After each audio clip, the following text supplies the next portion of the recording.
L'une des femmes que Esav va épouser se nomme Basmat bat Ishmaël, qui en fait est Mahlat bat Ishmaël, qui est évoquée dans la paracha de Toldot. Pour quelle raison la Torah l'a nommée Mahla et non Basmat ? Car cette femme vertueuse est parvenue par son mariage avec Esav à lui faire pardonner toutes ses fautes. Mahlat, dérivant du mot Mechila, qui signifie le pardon, c'est le nom le plus approprié pour nous apprendre qu'un khatan, un fiancé, est pardonné de toutes ses fautes le jour de son mariage, exactement comme le jour de Yom Kippour. Mais il est intrigant, voire choquant, impensable, de constater que cette déduction issue du Talmud de Jérusalem du traité de Bikurim prend comme modèle le mariage de Esav pour nous apprendre qu'une nouvelle page de vie est tournée le jour de notre mariage. N'y avait-il pas des personnages bibliques plus prestigieux et remarquables avant ou après la vie de Esav pour nous apprendre que les fautes sont effacées le jour du mariage ? Est-ce vraiment Esav l'archétype le plus inspirant pour nous apprendre que les compteurs sont remis à zéro sous la choupa ? Nous comprendrons cela par l'analyse du pardon de Yom Kippour.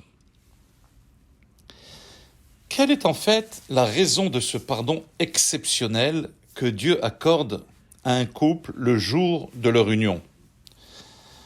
Le jour du mariage est du degré du jour de Kippour. Et selon l'avis de l'un des sages de la Mishnah, qui se nomme Rabbi, le pardon de Dieu le jour de Kippour ne dépend pas de la volonté personnelle de se repentir ou pas. Dès l'instant où l'on respecte les 5 interdits bien connus de cette journée, dont le jeûne, le pardon est accordé. Haitsumo shel yom mechaper.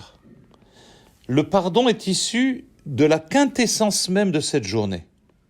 Il est indépendant de l'état d'esprit de la personne, comme si une vague purificatrice se déversait ce jour-là du 10 Tishri de Kippour dans le monde et nous blanchit de toutes nos fautes.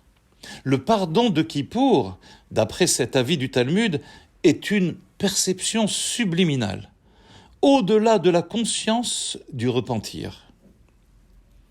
Eh bien, il en est de même le jour du mariage.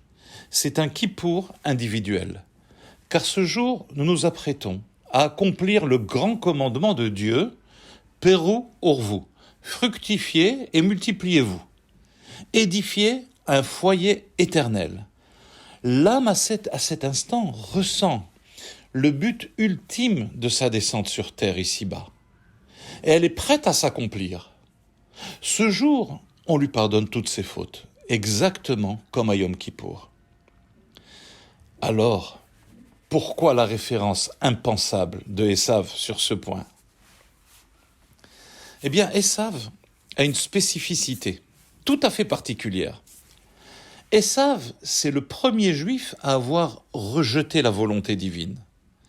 Le Talmud dans le traité Kiddushin en page 18a l'affirme à son propos et le qualifie de Israël Moumar. C'est le degré d'un juif qui aurait rejeté toute la Torah. Car il est appelé quand même juif, malgré son rejet. Tous ceux qui l'ont précédé dans l'histoire, soit n'étaient pas juifs, soit il n'y avait pas lieu de parler de Mechila, de pardon, car c'était des tzadikim, tels que Avraham et Sarah, Yitzhak et Rivka. Lui seulement, Esav, apparaît dans la Bible en premier comme le déviant à l'extrême de la voie divine. Là est la raison de la Torah pour avoir mentionné le pardon le jour de la choupa précisément lors du mariage de Esav qui devient une référence pour cet état de fait. C'est un encouragement extraordinaire que la Torah adresse à toute personne, quelle qu'elle soit, fût-elle un Esav en puissance, il reste juif dans l'âme, et lorsqu'un jour comme celui de la choupa arrive, son âme s'éveille, puis sa conscience, qui est en état d'alerte, grâce et par la Mechila. Sa future épouse va lui offrir une nouvelle vie sur des nouvelles bases. une mahla, une mechila, qui ressent le réveil des cœurs, et Dieu est attentif à ce retour, car il est rempli de miséricorde, et il accordera sous la choupa le degré extraordinaire d'un pardon, celui que nous ressentons le jour de Kippour, pour inviter le couple dans son élan à prendre part et s'associer à Dieu, et associer Dieu à l'édifice de leur foyer. Shabbat Shalom.